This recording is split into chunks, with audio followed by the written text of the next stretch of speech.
হুম। Hello. আসসালামু আলাইকুম। ওয়ালাইকুম আসসালাম। ইমো চালু করো, ইমোতে ফোন দিই। মামা এই মোবাইল আমার না বুঝছেন, ওই আরেকজনের টানছিলাম তো চাইয়ে, সে নিয়ে গেছে বুঝছেন।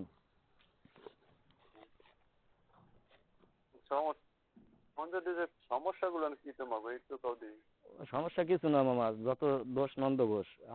আমি ভালো না আপনাকে কিছু বুঝছেন, আমি ঠিক মতন আপনাকে মাইয়ের আইন রাখতে পারি নাই, এই দোষ আমারই মামা, আমি আর কিছু কব না। না করলে বলবে কোন তারো, একজন একটা যদি না কয় তা বলবে কোন তারো। ঠিক আছে মামা, এখন ধরেন আমি যেটা কব আমার কথা কিছুই হবে না এই জায়গায়, এটা আমি বুঝতে পারি দুনিয়া যে কিভাবে চলে। আমি একজন মাদ্রাসায় পড়া ছেলে, ঠিক আছে, আমি বুঝি মামা। মানে এখানে আমার কথার কোনো ভিত্তি নাই। আপনার আপনাকে মেয়ের কাছে তবে আপনাকে ভাগ্নের কাছে তা শোনেন, সে যদি কয় যে না আমি ভালো তাই ভালো, আর সে যদি আমার দোষ দেয় যে আমি খারাপ, আমি তো মান গিয়ে নিছি, আমি তাই। তাহলে তারা এক হাতে বাজবে না, এক হাতে বাজবে। এটা তো কথা মামা বাস্তব দুনিয়ার সাথে। আর যাই হোক, দুনিয়া এপিটোপিট হয়ে গেল, যদি জ্ঞানী লোকেরা থাকে তাদের কথা হিসাব ওই জায়গায়, যে এক হাতে তালি বাজে না, ঠিক আছে।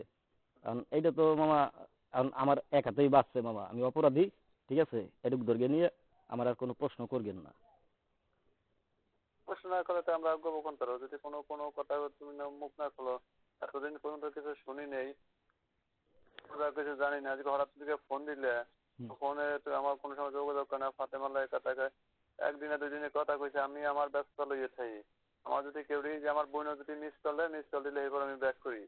আমার অনেক সময় সময় হয়, আবার অনেক সময় সময় থাকে না। এদিকে দৌড়ে ওদিকে দৌড়েতে আমার ওই অনেক সময় খেয়াল থাকে না, যে কেউ একটা মিস কল দেয়, মিস কল দিলে আমি নাম্বার দেখে পরবর্তী আমি ব্যাক করি। আমার হলাম এইরকম আমার সবার ধরে খাওয়া, যার প্রয়োজনে আমার মিস করলে দেখে আমি ব্যাক করি। না পারে পরবর্তীতে আমার যখন সময় তখন আমি ব্যাক করি। ঠিক আছে মামা, আমি তো আর জানতাম না বা আপনার সম্বন্ধে তো এত কিছু জানিও না, মাত্র একবার গেছি আপনাকে বাড়ি কোন। আর একবার দিয়ে কি আপনার সম্বন্ধে আমি সবকিছু জানতে পারবো? কয় মামা আপনারা কয়জন ভাই, সবাই চিনতে পারবো? কয়জন আর ঘুরাঘেরা কতগুলা ভাই আছে আমার। হ্যাঁ, মামা তো ভাই, খালাতো বোন, সবাই কি একদিনে চিনতে পারবো? কোন পারবো না। এই জন্য হয়তো বা আপনাকে ওইভাবে আমি চিনতে পারি নাই, আমি ভুল করে লইছি মামা। এই যে আজকে যে ভালো করছে, এরপরে যে আমাকে যে আগে আমরা তো জানি না শুনি না কিছু জানি না কোন ভাবে কি বিয়ে হয়েছে না হয়েছে, পরবর্তী আমাকে ওই জায়গায় পুকুর দেওয়া আছে, পুকুর দেওয়া হয়েছে পরে কইছে না আমাকে নাতি নাই ভালো। আমার আর ওই জায়গায় জায়গা দিছে, আমরা কোনো জায়গা কোনো আমার বোনের যে জায়গা মাইয়া চারজন মাইয়া কইছে অমুক সময় বিয়ে প্রায় শেষ, আমরা এইভাবে আমার বোনের এইভাবে আমরা চলে গেছি, কিন্তু কোনো জায়গায় কোনো প্যাস পূরণ দিই নেই। ঠিক আছে এই মামা, জায়গায় কইছে, যে কথাটা কইছেন না। যা কইছে এই জায়গায় আমার আমার ফুপু কইছে না আমাকে এই পেলে পেলে হুম। আমরা কোনো জায়গায় কোনো কিছু শুনি না। ফুপু তো সেদিন কাছে আমরা দেখলে এটা ফুপুকে বলান দেয়, আমার কথা বাবাকে বলান দেয়, হুম। বলান দেয়। আমরা কিন্তু এই অবস্থায় আমরা এই জায়গায় আছি, কিন্তু এই ভিতরে তোমাকে ভিতরে যে এত কতগুলো কি দিয়ে কি না কি, তারা আমাকে বিষয়ে আমরা কিছু জানিও না। আর আমরা এটা না বললে কিছু কিছু শিখিতে পারে না, জি। না কইলে তার কিছু কিছু আমরা জানতে পারবো না। ঠিক কারণ আছে। তোমরা যদি কিছু না কো, আমার বোনও কিছু কয় না, কিন্তু আজকে হঠাৎ ফোনের পর আমি কইছি আমার এরকম ফোন দিল কেন, এটা ফজরের মধ্যে দেখেছি আমার এই নাম্বার হয়েছে কই। আমার ওই আপনার আমার সিম যে ওই সিমে আমার সব নাম্বার আছে, এই নাম্বার সব নাম্বারে ফোন দেয়। ফোন দেয় কিসের জন্য এদিকে দেখছেন। জি। এইটুকু বই করে গিয়ে আমি আজকে বছর ধরে আমার এদিকে এসে আজকে টাকা দেওয়া লাগবে করা লাগবে। ডান নামায় তুই আমি গেছি কবর করে 3:30 মোটরসাইকেল নিয়ে, আবার 7টার দিক দিয়ে হিন্টে আসকে বেড়া টাকা আনকি টাকা পয়সা দিয়ে 10টার দিক দিয়ে আমি বাড়ি এসেছি। বাড়ি এসে আবার ওয়াইফাইতে ঢুকছি, এই তোমার এই মেসেজ। আচ্ছা যাই হোক মামা, তো ওই যে আপনার যে আমি ফোন দিয়েছিলাম, এটার ফোন দেওয়ার মূল উদ্দেশ্য ছিল ওই যে যে চাচা শ্বশুর মারা গেছে না, হ্যাঁ ওই আলিম আলিম চাচা আছে, আলিম চাচার তো ভালো চেনেন। ওই আলিম চাচার এক ভাইয়ের মাইয়া, মানে আমাকে ছোট শালি আর কি সম্পর্কে, আমি চিনিও না ভালো মতন। ওই আমার গ্রামের পাশের গ্রামে মান্দ্রা গ্রামে বিয়ে দিচ্ছে, ঠিক আছে। তাই আপনার ভাগ্নের সাথে কথা কব দিকে সারা গ্রামের যত নাম্বার আছে সবার কাছে আমি ফোন দিয়ে এইভাবে কইছি যে ফতেমার একটু দাও দিয়ে তোর সাথে একটু কথা কব। কেন কইছি, ফতেমাকে বাড়ির নাম্বার তো আছে কিন্তু সব ব্ল্যাক লিস্টে ফেলানো, এই জন্য যত পাইছি খবর বাড়ি সবার কাছে আমি ফোন দিয়ে একটু জিজ্ঞেসি যে ফতেমার কাছে দাও, কিন্তু পাইলাম না। শেষ মাস না পাইয়া যখন শুনতে পারলাম যে না, মামার নাম্বারে 1 মিনিট ফোন দিই দেখি মামা কোন জায়গা আছে। এমন তো হইতে পারে যে না, একজন লোক যেহেতু মারা গেছে মামা হয়তো সেই বাড়িতে আছে, ঠিক আছে। তাই মামা থাকলে ওই যে মানরা যে মেয়েটা বিয়ে দিচ্ছে, মানে আমাকে শালি আর কি, ফতেমার চাচাতো বোন আর কি। হ্যাঁ, আমি তো দেখে শুনিয়া আলিম কাকারে কইছি যে হয় পোলা ভালো আছে, দেন বিয়ে দিতে পারেন, সমস্যা নাই, আমি গ্যারান্টি। তারপরে তো এই যে বিয়ে হইলো। যাই হোক, তো ওই ভাইরার সাথে একটু কথা কইতে পারলে যে ভাইরা তোমার আপার দ্বারা একটু ফোনটা নিয়ে দাও একটু কথা কই, ঠিক আছে। এই চিন্তা ভাবনাটা করি আর কি আপনারা ফোন দিয়েছিলাম। মূলত আপনারা আসলে বিষয়ে সবকিছু কব বা আপনাদের আপনি আমার দ্বারা জবাব পাবেন এটা বুঝবি আমি আপনারা ফোন দিই নাই।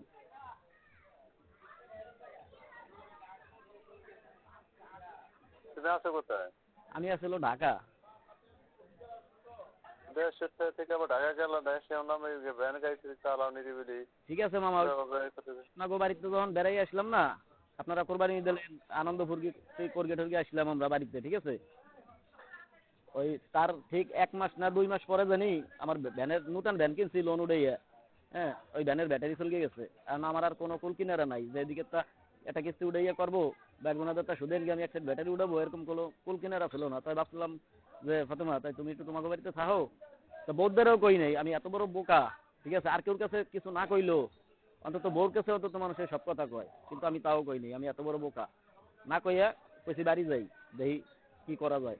এই কই আমি বাড়ি না এসে আমি গেছি ডাইরেক্ট ঢাকা চলে গেছি, কারণ আমার চিন্তা ভাবনা ঢাকা যেয়ে পৌঁছাইলই তারপরে আমি ফতেমারে ফোন দিয়ে কব যে আমি এরকম রিক্সা চালাইতেছি ঢাকা, একটু সমস্যা তো দেখো বেশি না 2-3 মাস থেকে আমি একটা ব্যাটারি টাকা নিয়ে চলে আসবো। কিন্তু ঢাকা এসে আমি যে অবস্থা দেখছি নিজেরই পেট বাঁচাইতে বড় কষ্ট, কিন্তু তারপরও চেষ্টা করছি যে এই 30,000 টাকা কামাই করতে আমার বহুদিন লাগবে, আমি পারবো না, ঠিক আছে। খালি খালি দুইজনের দূরে থেকে লাভ কি, তাই আপনাকে বাগনিরে আমি লইছি আমার দ্বারে আনছি, কারণ একলা চলতে কষ্ট, তার সাথে অল্প কিছু সামান্য কিছু বললে দেখা যায় 50 টাকা বেশি বললে আমরা দুইজনেই এক জায়গায় থাকতে পারবো।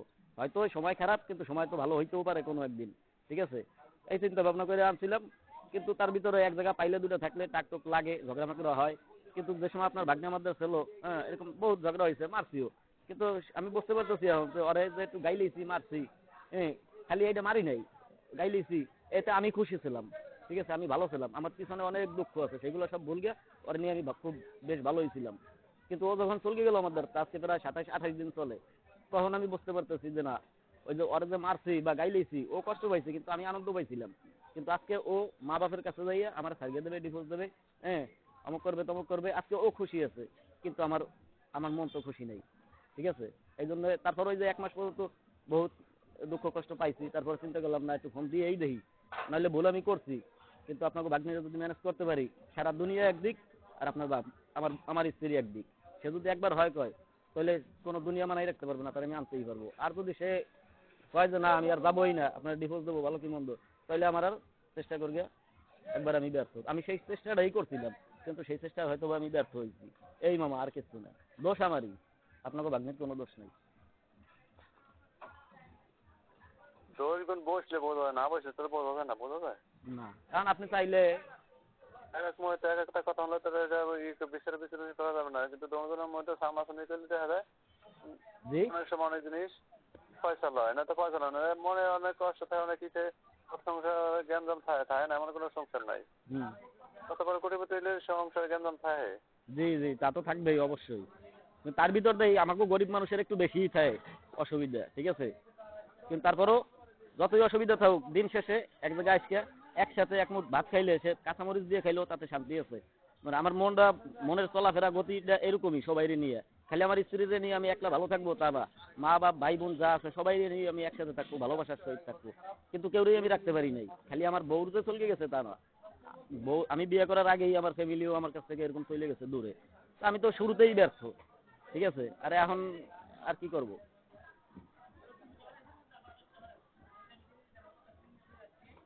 নামটা এগুলোকে আমি সময় দিচ্ছি না, এগুলোকে আমি তাড়াতাড়ি যে ওই মরা বাড়ি থেকে বেশি ওইটুকু কই আমি তাদের পলাশ লয়ে কথা কইছি, গাড়ি ঠিক করা লাগবে। এদিকে আমি বাড়িতে ফোন দিয়ে করতেছি গাড়ি দিতে পারছ নাকি, আমি বিভিন্ন ব্যস্ততা আর কি, আমি ওটা তাড়াতাড়ি চলে গেছি। আজকে এদিকে লোকজনের টাকাটা লাগবে, আমি তেমন কথাগুলো আর বেশি আমি জানি না, আমি জানি নিরিবিলি বেড়াইতে আছে মামা শোনা আছে আমাদের কোন দিক কই জন হয়েছে, এটা না কইলে আর না বললে আমার কাছে একাতে একজনের কথা শুনলে কোনো সালিশি করা যায় না, দুইজনের কথা শুনলে এরপর এটা ঠিক করা যায় না। এই যে আমার ব্যাপারে মনে করেন, এই তো আমি আপনার ভাগ্নির ব্যাপারে যে আমি কইলাম তাই না, তাতে তার তেমন কোনো দোষ দিই নাই বা নাই। কিন্তু আপনার ভাগ্নির দ্বারা আপনি একটু দিকেই দেখেন, দুজনের কথা শোনেন, যেহেতু এক হাতে তালি বাজে না, সমস্ত দোষ আমারই পাবেন না, এটা আমি আগেরটা কই দিলাম আর কি, ঠিক আছে। এই জন্য আমি প্রথমেই কইছি যে মামা আমি ব্যর্থ, আমি দুঃখী, ঠিক আছে।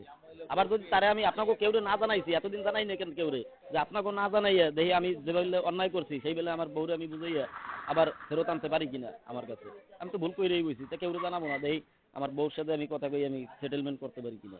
কিন্তু তা আমি পারি নাই ব্যর্থ। এখন আপনি দুজনেরটা শুনকে তারপর বিচার করবেন, করেন।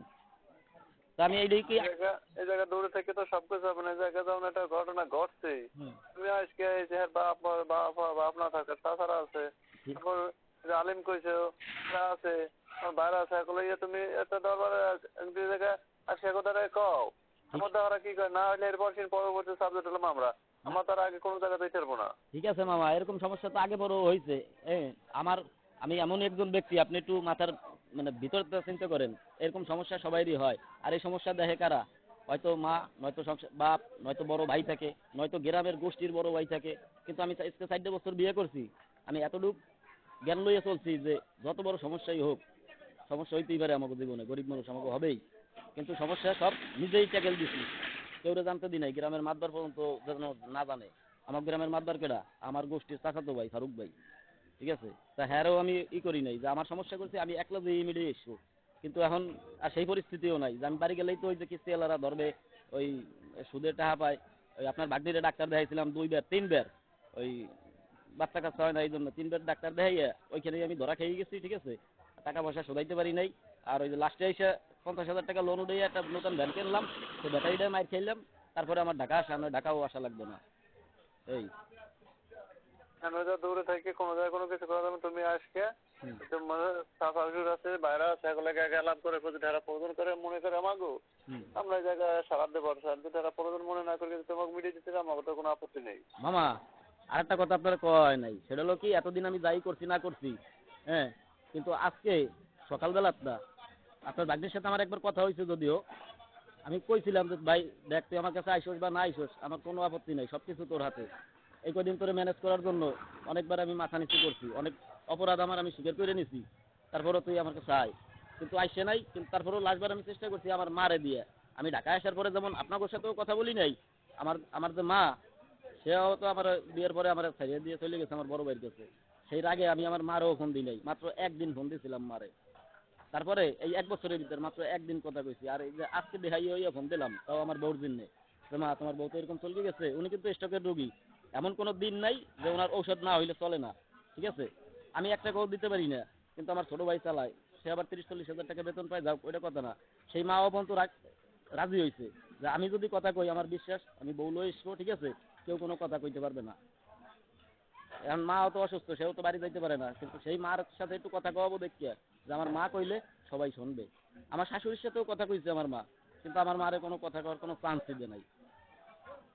আগে আমি কইলাম তো আমার বউর সাথে একটু কথা কও, সেই আজকে সারাটা দিন চেষ্টা করছি গেলি ফতেমার সাথে আর আমার মার সাথে একটু কথা কইতে, কিন্তু সে তা পারি নাই। এই জন্য আর কি, এই যে লাস্টে আপনারা ইমুতে যাইয়া 5 মিনিটের ভিতরে কথাটা কইছিলাম যে মামা এই আর কি।